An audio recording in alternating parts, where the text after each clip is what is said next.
everybody, and welcome back again. If you're new here, my name is Dr. Grace and I'm a family physician currently working in Calgary, Alberta. Okay, so this is a very highly requested video, so I better see 2,000 likes when I wake up in the morning. Okay, so if you haven't liked it before I even start liking it now, because this is going to be a long video. Let me just give you a heads up now. And I know that everyone is curious about how to move to Canada from the United Kingdom, and I have a step-by-step guide here. My number one caveat is that this is from 2023, like early 2023, and this is my journey. Some things have changed. Like, for example, I've heard that you don't need to do the exams anymore in Alberta. I don't know how true that is. I haven't researched it yet. So if you don't need to, then that's great. Just another step to skip. As per usual, I have my trusty laptop where I've taken some notes, so I will be referring to my laptop. In fact, let me get comfy because this is gonna be a long video. I think I'm nice and comfy now, so I think this is going to be kind of a long video. So I want you to get prepared. Get your pen, get your notebook, get a drink if you want, because you're gonna be here for a while. Okay, let's get started. So before you get started, you need two major things, okay? One of them is a bucket load of patience, and the second one is a bucket load of money, because this is a long process and it's expensive. Okay, so get down on your knees now and start praying. Say, God, let this be a smooth process for me. Okay, that's the only way that you're gonna get through this, because it can be really frustrating. I'm not even kidding here. I'm not exaggerating. It can be very frustrating. Okay, now my path, just as an intro, so my path is, I am Nigerian. Okay, so I went to medical school in Ukraine. Okay, I was there for 6 years. Then I moved to Nigeria. I did my house job and my NYSC. So NYSC is National Youth Service. If you're not Nigerian, that's where you serve your country for a year. So I was in Nigeria for 2 years, basically, almost 3 years, because I had to apply for internship and then I had to wait to be posted for my service here and all of that. So that's my path. Okay, so I am talking from my personal experience. Moving from Ukraine to the UK and now to Canada. Okay, so that's the process that I know very well. All right, okay, so that's the first caveat. Now, the first thing you need to do is open a Physiciansapply account. So that's just physiciansapply.ca. Open an account. Every step, I have about 12 steps here in front of me. I may embellish as I remember. Every step here costs money, and nobody's talking about $50, $100. Everything is like $200, $500, $3,000. So like I said, you need a bucket load of money. Luckily, you're earning in pounds, right? Because if you're watching this, you're moving from the UK to Canada, so you're earning in pounds. So in terms of pounds, you definitely get better value for your money, because pounds, the Canadian dollar is not very strong. Okay, so now when you open your physiciansapply.ca account and you've paid, that's where you begin. Okay, now your second step is to source verify all your documents. Like, when in doubt, source verify that document. You're not sure, source verify it, because if you source verify one set of documents and then you realize that you need something else, you're not going to jump the queue. You're going to start all over again. Now, back when I was in medical school, source verification used to take like maybe 2 weeks or something. Now you're talking 5 months. Okay, so like I said, you need a lot of patience and prayers. I'm not trying to scare you. That was just my experience. Okay, so source verify your degree. So that's your original medical degree. So I have an MD. Most people have MBBS, I believe. So I source verified my MD degree, my MRC, my CCT. So that's my certificate of completion of training. I think I'll just go with abbreviations, because I think everyone watching this is probably a GP trying to move to the UK, trying to move to Canada. Okay, so you source verify your degree, source verify your CCT, and source verify your MRCGP. Some people are going to say you don't need it. You need it. Okay? Source verify those 3 at the very least. Now, if you're looking at another document that you have and you're like, could they need this? Source verify it as well. Okay? Again, I said it's expensive, but you don't want to get to the end and need it and then start the source verification again. So how do you source verify? It's on your physicians.ca account. Physiciansapply.ca account. You see source verification there. Just click on start and then upload your documents. It has to be an authorized document. They'll tell you everything that you need to do. Just follow the instructions. Okay? Now, another thing is that passport photographs are different here. They're wider in Canada than in the UK, so you have to be careful about your specifications for your photos. Okay? Make sure you follow the instructions to a T, because any small thing they'll say, do it again. Yeah. Okay. Now, when you're source verifying your documents, if you realize that it's taking a lot of time, you can chase it up. You can email them, you can call them, okay? Even better if you have a deadline, which we're going to talk about later. But if you have a deadline, you can email them with that deadline saying this, this, and this, and they will let you do it. You cannot pay for a fast track verification. You have to wait your turn, okay? Another thing, like this bucket load of patients that I'm seeing, like as a Nigerian who grew up in Lagos and ended up living in the UK, things are very fast paced for me. So the slow pace of Canada is something that you have to get used to, and it's going to take a lot of getting used to, but you have to get used to it. Nobody's in a hurry here, okay? So even if you're like you will wait, you will have to wait your turn, okay? So you can get things done at the same time. That's number 3. You can get things done at the same time because it takes a long time. So for context, I started working in November 2023, but I started my process in January 2023, and I was done by, I think, July 2023. And in between that, some of the websites were doing they were upgrading their websites, so things were delayed a little bit, and then some documents that I had to get as well. So it's a long process, okay? So now, if you no longer need the exams, you can skip this step, okay? If you need the exams, number 4, once you have passed your exams, there is a button that's going to show up on your account called LMCC. I should have looked up the full. I think it's Licentiate of the Medical Council of Canada, I believe. Anyway, that's your license. So think of it as your GMC license, okay? Or your MDCN license if you're Nigerian, okay? So that is the first thing that you need to get. So you need to get that LMCC first. So just click on the button. It's very simple, and that one is actually the quickest step, okay? So you click on the LMCC and they tell you, oh, you've been awarded your LMCC. Fine. Again, you're going to pay for everything. I don't remember if I paid for this one, but I think I did. Okay. Now, the next step is that you're going to open the CPFC website, okay? That's number 5. Open the CPFC website. So that is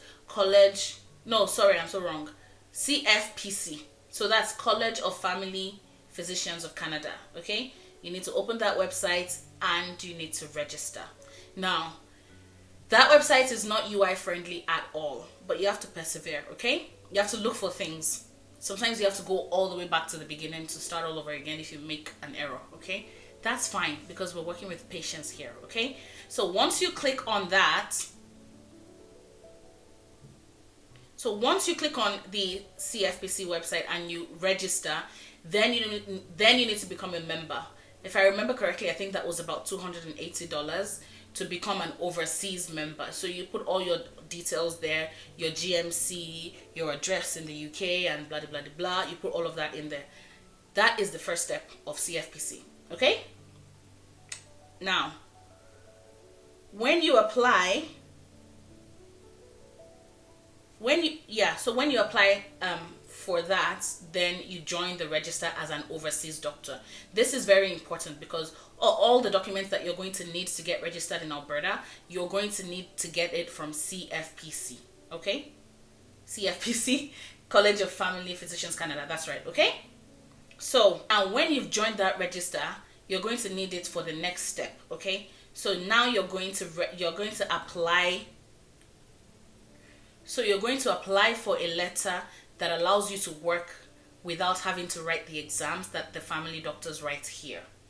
Does that make sense? So you've passed your exams, or you don't need the exams anymore. You've done the CFPC thing. You've registered as an overseas doctor. Then there's a link somewhere on the website. Again, you have to look a little bit. you have to look around a little bit, but it says something about eligibility to apply without exam. So you click on that and you apply. Okay, again, you pay for it. Okay, so number 6, you open the Physiciansapply website again, and this time you're looking to get licensed with a province. You can do multiple if you want to. I'm speaking for Alberta because that's where I am right now. So you go to apply for medical license or apply to join something. You see it there anyway if you toggle around a little bit, and then you apply to the province that you want. Okay, so apply to Alberta. Once you click on apply to Alberta, they're going to ask you a bunch of questions. They're going to ask you a bunch of questions first. Then they're going to give you a deadline. So they're going to ask for a bunch of documents. Like they will ask for the tail of a white lion, the feather of a rare eagle. They'll ask for all sorts things, documents that you haven't seen in years. They'll ask for it. Okay, they'll ask for evidence of training.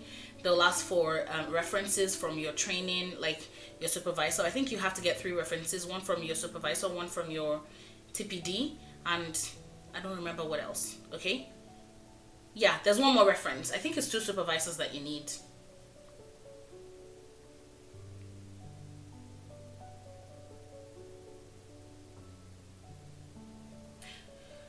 So once they're going to ask for a police report for everywhere that you've lived. So for me, I needed to get a police report from Ukraine because I was there for 6 years.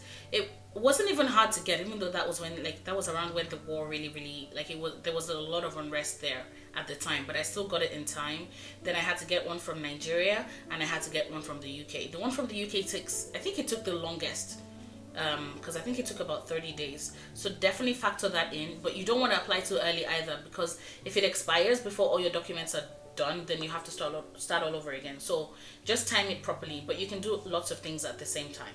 Okay, now you will also need evidence of training. So for that, you just email your deanery, or what's it called, your VTS scheme. So for me, I trained in Lancaster. Okay, the best program ever.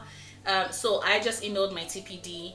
I still had my supervisor's WhatsApp number, so I sent him a message, and he was very great. He filled it in quickly. My TPD filled it in quickly, and then I got one more, but I don't remember who it was now. I think it was somebody when I had already become a GP, and she was kind of the lead, because I used to work in the urgent care center, so I think she was the lead, probably.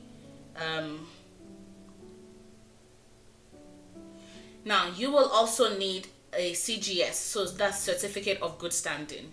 So for me, I needed to get from Nigeria, I needed to get from the UK. So the UK zone is so easy. Okay, you just go on your GMC website, click on, good standing, send it to where you want to send it. They get it in 15 minutes. Like, I'm not even kidding. They get it in 15 minutes, and it's free. Okay, that's the only free thing there, I think. But for the one in Nigeria, so if you're Nigerian and you worked in Nigeria and you're wondering, so there's a new portal. So I haven't paid my licensing fees since I moved out of Nigeria, almost 10 years ago now, right? Am I right? Yeah, I think so. Almost 10 years ago. So I haven't paid my fees. I think I paid for a couple of years, and then I was owing for 6 years or something like that.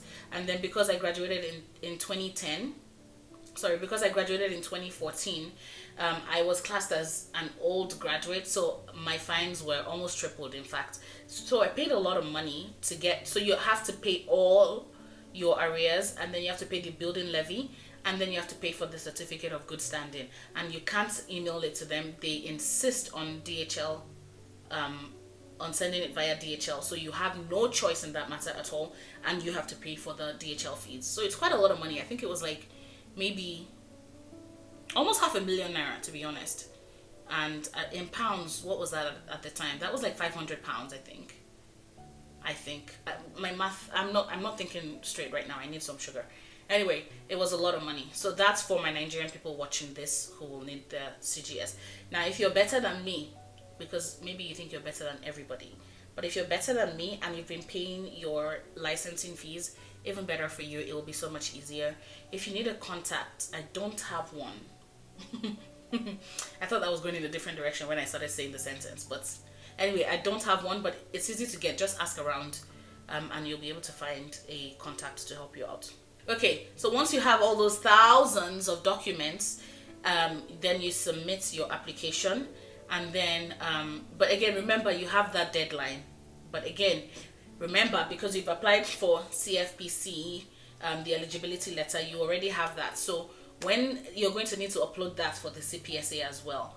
So when you get that, then CPSA will then award you your practice permit, which you have to pay for. That one was the most expensive. I think it was like $3,000 or something like that, 3,000 Canadian dollars. So that was like maybe like 2,000 pounds, something like that.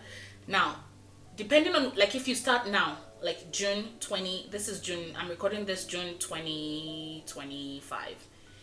So if you start in June, you still have to pay to like the entire, for the entire year. However, if you want to start later, so like for example, I made my license start in October because my job was starting in November.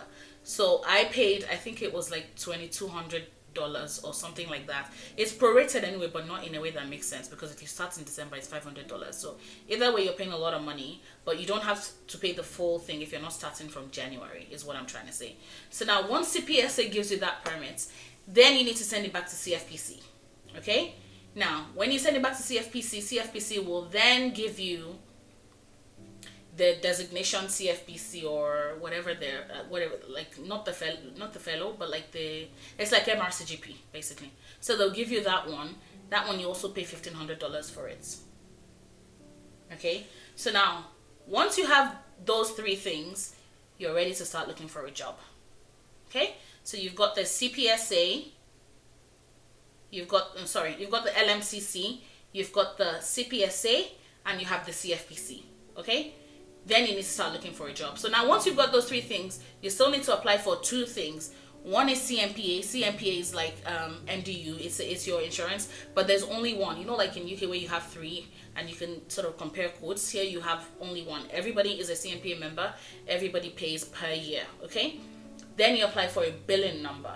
So now with the new payment scheme or the payment model, that is the PCCPM or whatever, that has come into Alberta. I don't know how that works with the billing number, but for me, because I'm still on fee for service, you just get that billing number is what you're going to use to submit your things to the government. So remember in my former video when we're talking about how much family doctors make, your billing number is attached to you. So every procedure that you do, you bill it with that billing number, and that's how the government will reimburse you. So you will need to apply for that billing number, but it will be on that CPSA. Like when you're applying for things, they'll tell you, now you got your CPSA, it's time to apply for your billing number. So you just fill in the form and send it, and it takes a while. Sometimes you need to prompt them. I think mine took like 3 months, but I wasn't really in a hurry at the time. But you can prompt them if you need it sooner. Okay. So that's it for the billing number. So you get the billing number, you get your CMPA. You can start your CMPA later. They don't charge you interest whether you pay for the full year at once or you pay monthly. They don't charge you. Now, another thing that is not compulsory, but I would really suggest that you join, is AMA, which is the Alberta Medical Association. That is because they will, well, it costs like $2,000, I think. I think it's $2,000 every year, or $1,800. But they will refund you that money in CME points. So when you go to courses and you get CME points, they will refund you up to $2,200 a year for that course. So you don't have to go for a course. So for me, I use UpToDate, and UpToDate gives you points when you're using it. So when you're checking for things, diagnosis, whatever, your points are building up, and you only need 50 points for the AMA to refund you $2,200. So basically it pays for itself, but also they will refund you your CMPA fees less $1,000. So everybody's CMPA fees depends on how risky your job is. So I think obstetrics probably has the highest. I don't know. For us, family doctors, I think this year, and the fees are reviewed every year, I think this year our fee is $3,400 maybe. I pay monthly, so I don't really check, but they give you everything less $1,000. So they're going to refund me $2,400 basically over the course of the year. So I think it's a pretty good deal. I think it's pretty sweet. And yeah, I think you should join it, but it's not compulsory. You don't need it to work. Now, Now, how do you apply for jobs? Somebody asked me that on my last video, I believe, or maybe 2 videos ago. I don't know. Anyway, how I did it was, because my family is here and I wanted to live near my family, I just Googled clinics near where I knew I wanted to live. Okay? So if you've done your research on, depending on where you want to go in Alberta, I'm in Calgary. If you've done your research on where you want to live in Calgary, you can just Google clinics around that area. Okay, what I did was I just Googled the clinics around my area. I sent all of them an email. All of them got back to me. One of them didn't have any jobs for me. 2 of them did. I went with the one that I felt was best. Now, another resource is LinkedIn. Lots of clinics are applying on LinkedIn. Just be careful. Be careful of recruiters, okay? Make sure you read your contracts properly. Another reason I went with my current clinic is there's no contracts, so I can leave anytime, because things change, you know, like what if my family moves somewhere else in Calgary? What if I need to move? What if my kids get a school? What if their school is life happens. So I didn't want anything tying me down. But I believe that if you don't have, but I have PR, so if you don't have PR, I believe it's more difficult. So you may have to stick with them, but don't sign for anything that's too long. Anything more than 2 years, I think it should raise some eyebrows, to be honest. Like, this is not slavery. Slavery is over. So, yeah. And make sure you do your research about the clinic that you want to go, okay? If you have questions, I don't really know much about looking at contracts, but I can look at, like, the split and tell you, like, this doesn't make sense. I can look at the duration and tell you this doesn't make sense or whatever, you know? Like, you just need to be careful. There's no rush. Take your time. Lots of clinics are looking for doctors. So, don't worry that it's going to be saturated. It's not. Okay?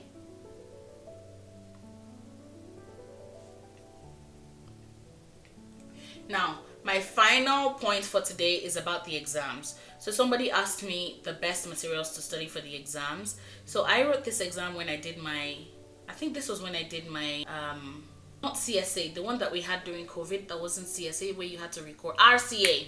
I think I did it with my RCA, or probably with my AKT. So it's been a while, but from what I remember, it wasn't that difficult. It really wasn't that hard. It took a very, very long time, though. It was like 8 hours long, but I finished in like 6 hours because, again, it wasn't that hard. I was really sick on the day of my exam. Like, I had like, this is probably TMI, but I had like, the diarrhea was so bad that Imodium wasn't working, and the ladies who were actually like supervising the exam, they felt really sorry for me. I went to the toilet at least 4 times, and I still finished on time. So it's not a hard exam, especially if you're practicing as a GP. So don't be worried about the exam. Like, I think just get it out of the way. It's not that hard, but it's a technical exam, and I used MCC. No, I used MCC.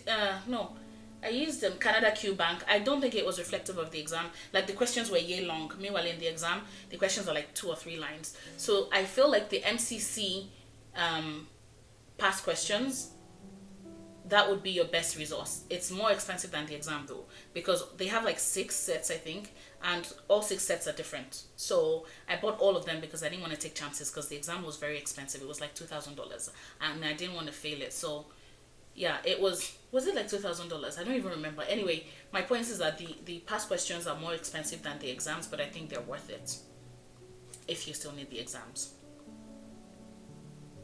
Okay, so that's everything for today. I hope I answered all your questions. If you have any questions, please leave them down in the comment section below. I would really appreciate you sharing this video and liking it, because yeah, editing is not easy, guys. It's not easy at all. But best of luck in your journey to Canada. I'm here to hold your hand if you need me to. Send me an email if you have questions that you don't want to post down in the comment section below. But I would appreciate a like and a comment. Thank you, and I'll see you in my next video. Oh, if you have video ideas, please ask me in the comment section below, and I'll try and fix it, okay? Thank you. Bye.